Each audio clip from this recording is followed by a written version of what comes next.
Chris Tyree here for you guys. Chris, what experiences have enabled you to become a leader of this year's running back corps? What experiences? What experiences have you taken away the past couple of years to prepare you for a leadership role? Yeah, I mean, I wouldn't say I've been through a lot like most people have, but I would say that I haven't had the career that I've had, that I wanted to have my first couple of years. You know, there's been some ups and downs. So I understand that, you know, I have to come in and basically be the same guy every day to uphold that standard that we want in the room. So I think I've done a pretty good job reflecting on it, being a good leader from the spring and through the summer and throughout fall camp as well. Where have you experienced the most improvement in your game? I would say one as really all over the place, just being able to, you know, understand what I'm looking at, being disciplined with my reads, understanding what the defense is trying to do pre and post snap. You know, just making better decisions throughout the play. I think I've done a really good job of that throughout the camp. What have you been able to take away from Coach McCullough so far in fall camp and kind of his pro experience? Yeah, just with him being a running back, it's a lot easier to, you know, go through film and understand where he's coming from. Even when he's asking us questions and we're explaining the questions to him, it's really transparent just because he's played the game as well. So it's been pretty good for us. After the announcement that Buckner is the starting QB, we talked to the wide receivers about building that rapport and being able to have that time before week one. Mm-hmm. Can you talk about that same rapport, but maybe from a running back standpoint? Yeah, I mean, when it comes to Tyler as a quarterback, you know that he's going to be out there running. We're going to have design runs for him as well, but it's also a really good addition in terms of read options and option plays and stuff like that. So we have to have a good relationship, and whether or not he's pulling the ball or whether he's giving it to us. So that's something that we've really been working on throughout camp. Chris, where do you kind of see the offensive line take a step forward this fall? Yeah, they've been really aggressive. I mean, as you can see for yourself, but I mean, they've been really consistent as well, and I really appreciate that from one of the players, but Coach Easton as well. I mean, they also have a standard that they want to uphold throughout the season, and I think they've done a really good job of setting the tone for the season as well. And then Coach McCullough just kind of compared you to Clyde Edwards-Helaire. Would you agree with that?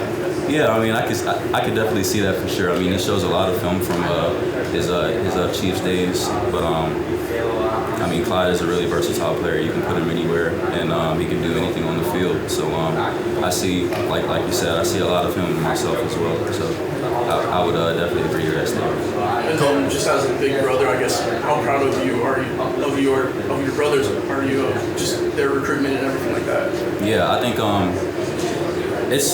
it's really different. I mean, in comparison to my recruitment, as you guys know, I started really early, but I think they're doing a really good job of you know, just keeping their heads down, staying persistent, and just knowing that their time will come eventually. And I think this year is going to be really good for them. I mean, I'm really excited for them. Chris, Coach mentioned that you kind of beefed up a little bit to help with that pass blocking, man. How has that been paying off for you? How have you been able to keep the speed, you know, keep that nickname as a Jet? Yeah, so that's something that I talk to my track coach back home a lot. He understands that, you know, no matter how heavy you get, I mean, you're actually getting stronger as you're getting bigger. So I think I've actually gotten faster, even though I'm a little bit heavier. So that's something that's really exciting for me. I can bring the speed, but I also have a little bit more force to bring to the defense as well. So.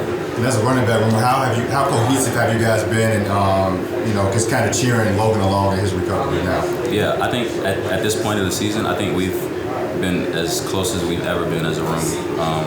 I mean, we understand that everyone is going to have a job, everyone is going to have a role in the room. So just making sure that we're bringing everybody along, and you know, that we're all ready for week one is going to be something that is our goal for week one. So yeah. Chris, you mentioned earlier there's been some ups and some downs since you've been here. You know, Kyron was here last year.